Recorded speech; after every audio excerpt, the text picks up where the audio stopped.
Hello friends, welcome to boostup academy channel. तो इस video में हम लोग पूरे मोल कॉन्सेप्ट को वन शॉट में कवर करेंगे और मोल कॉन्सेप्ट से रिलेटेड बेस्ट न्यूमेरिकल भी करेंगे। तो चलिए वीडियो को स्टार्ट करते हैं। तो सबसे पहले जान लेते हैं कि मोल होता क्या है। मोल एक नंबर है, जिस तरह से दर्जन एक नंबर होता है। 1 दर्जन इज इक्वल टू 12। इसी तरह 1 mole is equal to 6.022 into 10 to the power 23 होता है। अगर कोई कहे हमारे पास 1 मोल बुक्स है, तो इसका मतलब 6.022 into 10 to the power 23 books है। अगर कोई कहे हमारे पास 1 मोल पेन है, तो हमारे पास 6.022 into 10 to the power 23 pen है। तो 6.022 into 10 to the power 23 Avogadro number होता है। इसको हम Na से डिनोट करते हैं।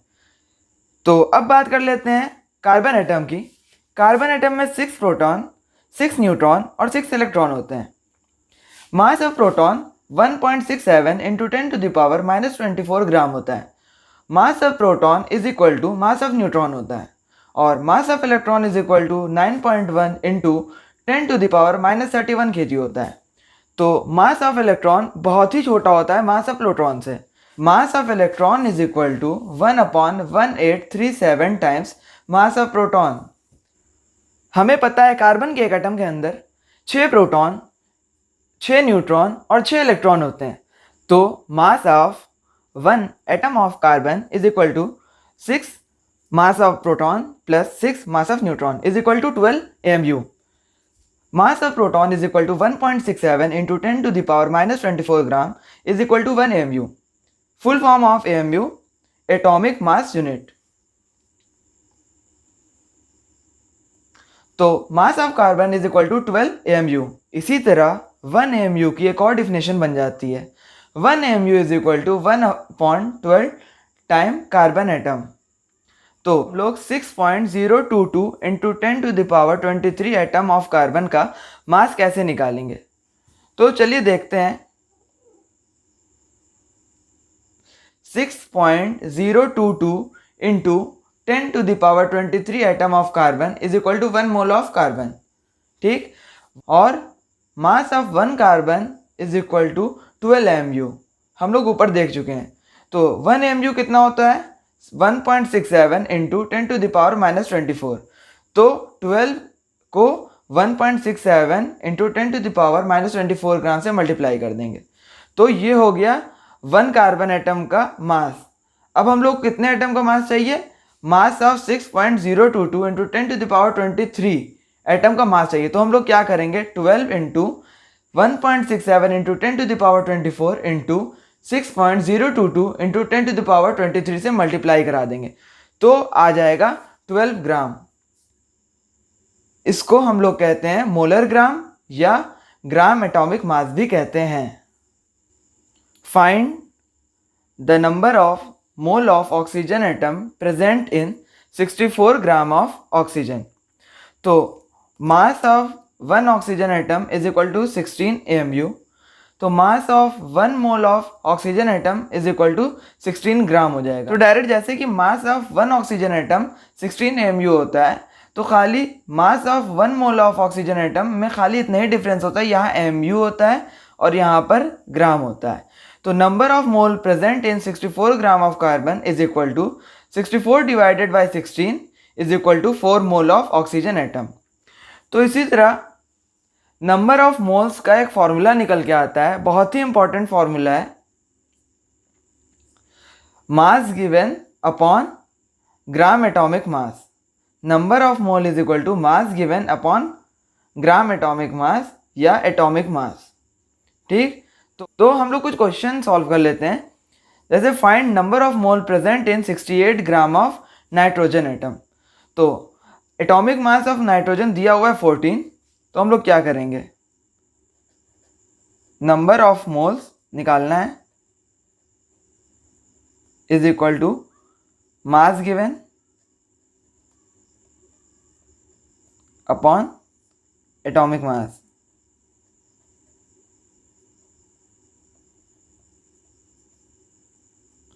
तो मास कितना गिवन है? 28 और एटॉमिक मास कितना है? 14। तो 2 मोल्स हो जाएगा। आंसर। इसी तरह एक और क्वेश्चन है, आप खुद से ट्राई कीजिए, मैं बताता हूँ फिर। पॉज करके ट्राई ज़रूर किया कीजिए, नहीं तो आपको खुद कभी नहीं आएगा। पॉज करके ट्राई करना बहुत ही ज़रूरी है। तो चलिए मैं इसका ही बताता हूँ। नंबर ऑफ मोल्स निकालना है, इसका फॉर्मूला होता है मास गिवन। जितनी बार फॉर्मूला लिखेंगे उतनी बार फॉर्मूला एकदम आसानी से याद होगा, इसको रटने की कोई ज़रूरत नहीं पड़ेगी। अपॉन एटॉमिक मास।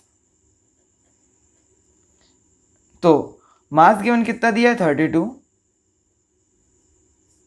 एटॉमिक मास कितना है सल्फर का 32, कट जाएगा 1 मोल, आंसर आ जाएगा। इसी तरह करेंगे 14 ग्राम ऑफ हाइड्रोजन एटम। तो इसका कैसे निकालेंगे number of mole is equal to mass given upon atomic मास।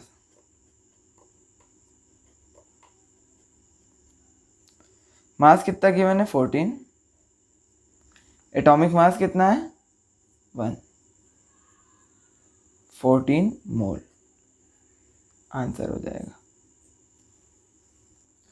अभी ये सारी बातें हमने की एटम के लिए। अगर मॉलिक्यूल आ जाए तो क्या होगा? जैसे मान लो हमारे पास 1 मॉलिक्यूल ऑफ नाइट्रोजन है, तो 2 एटम ऑफ नाइट्रोजन होगा। तो 2 into 14 into 1.67 into 10⁻⁻24 into 6.022 into 10⁻23 is equal to, मतलब 28 ग्राम होगा। मॉलिक्यूलर मास इसका कितना होगा 28 ग्राम। वैसे भी हम लोग जानते हैं कि एक नाइट्रोजन का मास कितना होता है 14, तो अगर 2 नाइट्रोजन हो जाएगा तो 14 इंटू 2 ग्राम हो जाएगा, मतलब 28 ग्राम। तो अगर मॉलिक्यूलर मास दिया हो तो उसके लिए भी एक फॉर्मूला निकल के आता है, number of mole is equal to mass given upon molecular mass. तो अब इससे हम लोग एक क्वेश्चन सॉल्व करके देख लेते हैं। क्वेश्चन है find number of mole of O2 molecule in 64 gram of O2 gas. तो चलिए देख लेते हैं। Number of molecule is equal to mass given upon molecular mass. Molecular mass of O2, 2 atom of oxygen, मतलब 2 into 16 ग्राम मतलब 32 ग्राम। तो mass given कितना है 64 ग्राम मास गिवन है। तो फॉर्मूला क्या है मास गिवन अपॉन मॉलिक्यूलर मास। मास गिवन कितना है 64 अपॉन 32, 2 मोल्स, आंसर आ जाएगा। एक और बहुत ही इंपॉर्टेंट क्वेश्चन है, ये एग्जाम में कभी कभी पूछ लेता है, find number of mole of ozone gas present is 5.6 decimetre cube of ozone gas at STP। तो हम लोग देख सकते हैं STP का मतलब क्या होता है, टेम्परेचर। STP में टेम्परेचर 273 केल्विन होता है और प्रेशर 1 atm होता है या 760 mmHg होता है।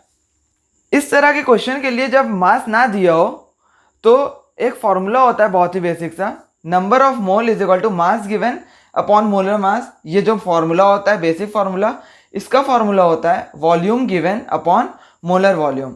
मोलर वॉल्यूम सबके लिए सेम होता है 22.4 decimetre cube.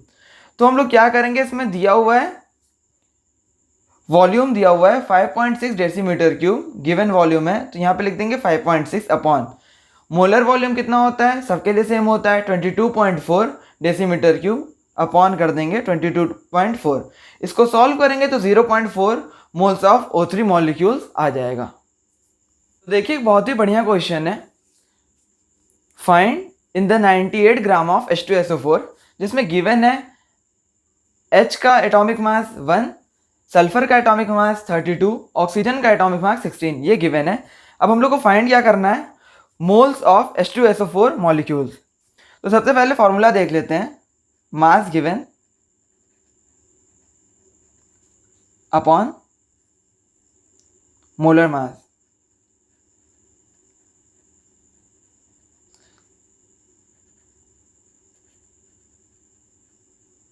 Number of mole is equal to mass given upon molar mass.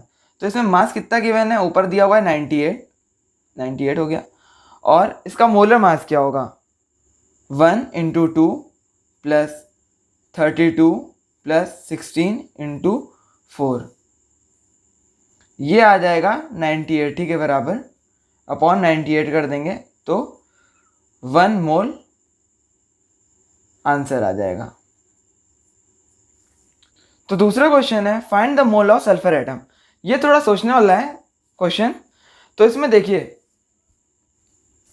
H2SO4 के एक मॉलिक्यूल में सल्फर एक मॉलिक्यूल है, तो इसके एक मोल में सल्फर भी एक मोल होगा, तो इसका आंसर होगा 1 मोल। तो इसी तरह क्वेश्चन नंबर 3 देखते हैं। तो क्वेश्चन नंबर 3 है number of sulphur atom. Sulphur atom के नंबर कितने होंगे? 1 इंटू 6.022 इंटू 10⁻23 एटम होंगे। तो क्वेश्चन नंबर 4 देखते हैं। तो इसमें बताना है मोल ऑफ हाइड्रोजन एटम। इसमें हाइड्रोजन एटम के कितने मोल होंगे? तो देखते हैं H2SO4 के एक मॉलिक्यूल में हाइड्रोजन के 2 एटम होंगे, तो इसके एक मोल में हाइड्रोजन के 2 मोल होंगे, तो इसका आंसर होगा 2 मोल। तो अब क्वेश्चन नंबर 5 देख लेते हैं। Gram atom of hydrogen. Gram atom मतलब होता है मोल, तो इसका भी आंसर होगा 2 मोल। ग्राम एटम एग्जाम में पूछे चाहे मोल पूछे, दोनों का मतलब सेम होता है। तो फ्रेंड एक क्वेश्चन देख लेते हैं। Find the mass of hydrogen atom present in 32 gram of methane. तो इसमें देखिए गिवन क्या दिया हुआ है? गिवन दिया हुआ है कार्बन का मास जो कि है 12 ग्राम और हाइड्रोजन का मास जो है 1 ग्राम। टाइप के क्वेश्चन अक्सर एग्जाम में पूछ लिए जाते हैं क्योंकि थोड़े अच्छे क्वेश्चन ये होते हैं। थोड़े से कंपटीशन लेवल के लिए भी ये क्वेश्चन बढ़िया है, तो देखते हैं। तो सबसे पहले हम लोग निकालेंगे number of mole of methane. तो नंबर ऑफ मोल का फॉर्मूला होता है, जो बेसिक फॉर्मूला होता है, mass given upon molecular mass. तो मास गिवन कितना है? 32 ग्राम। 32 ग्राम यहाँ लिख देंगे, और मॉलिक्यूलर मास कितना है CH2 का? 12 प्लस 4 16। तो इसको जब सॉल्व करेंगे तो 2 मोल्स आ जाएगा। तो देखिए 2 मोल ऑफ मीथेन हो गया इसका आंसर। फिर इसके बाद देखते हैं आगे क्वेश्चन, क्योंकि पूछा है find the mass of hydrogen पूछा हुआ है। तो देखते हैं यहाँ पे लिखा हुआ है 1 mole of CH4 is equal to 4 mole of hydrogen atom. तो फिर वही फॉर्मूला रिपीट कर देंगे एक बार फिर। हाइड्रोजन के लिए number of moles is equal to mass given upon molecular mass. तो नंबर ऑफ मोल इसका कितना हो गया? 4 हो गया ऊपर से, और मास गिवन को x मान लेंगे क्योंकि वही निकालना है, और मॉलिक्यूलर मास 1 होता है, तो x इज इक्वल टू 4 आ जाएगा। तो इसका आंसर हो जाएगा 4 gram. Thanks for watching this video. अगर आपने इस चैनल को अभी तक सब्सक्राइब नहीं किया है तो इस चैनल को प्लीज़ सब्सक्राइब कीजिए और शेयर कीजिए, और इस वीडियो को ज़रूर लाइक कीजिएगा। तो मिलते हैं फिर नई वीडियो में, तब तक के लिए गुड बाय।